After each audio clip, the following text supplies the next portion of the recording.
में भव्य कार्यक्रम रैली हुई है।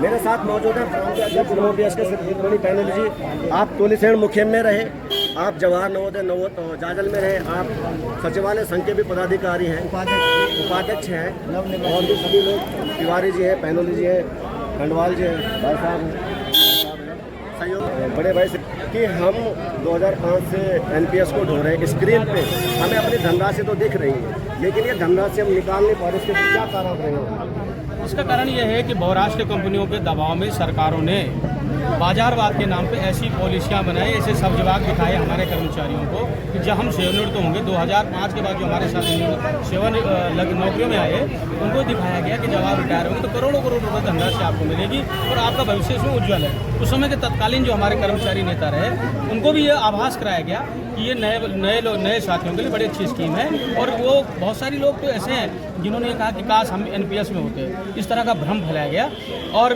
बहुराष्ट्रीय कंपनियों के दबाव में बहुराष्ट्रीय कंपनियों के भ्रमजाल फैलाया ताकि कर्मचारी इसको सहजता से स्वीकार कर ले। और वो हुआ भी, उसमें सफल भी हुए कि उस समय तत्कालीन उसको विरोध नहीं किया गया। जिस तरह का विरोध आज है उस तरह का विरोध उस समय होता तो शायद इस तरह का एनपीएस जैसे दानापुर की जीत या हमारे पास हमारे कर्मचारियों को दंश न झेलना पड़ता।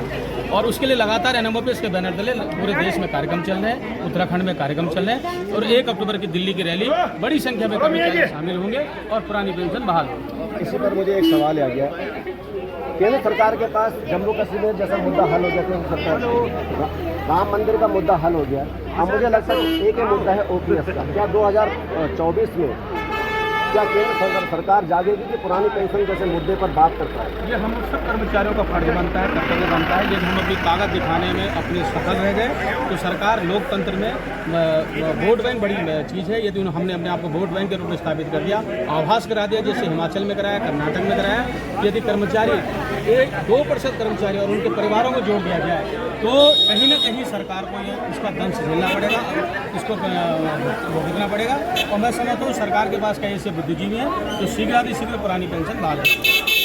एक और सवाल सर मेरा आपसे कि आपके द्वारा कई सारे कार्य किए गए पुरानी पेंशन के लिए, और पुरानी पेंशन में राज्य के जो हमारे मुख्यमंत्री पदाधिकारी लोग हैं उनको भी मैसेज दिया गया ज्ञापन के माध्यम से, रैलियों के माध्यम से, लेकिन उनका हर बार यही स्टैंड था ये केंद्र सरकार का मुद्दा है, केंद्र सरकार का मुद्दा है। लेकिन अन्य राज्यों में ये पुरानी पेंशन हो गई, चाहे हम हिमाचल की बात करें, लेकिन ये उत्तराखंड के लोग जो वहाँ पर इसी रूम में बैठे ये कब जागेंगे? देखो, अगर एक केंद्र सरकार का मुद्दा होता तो पश्चिम बंगाल जहां आज पुरानी पेंशन बहाल है, त्रिपुरा जहां 2019 तक जो है पुरानी पेंशन रही, 2019 में नई सरकार बनने के बाद वहाँ एनपीएस लागू की गई।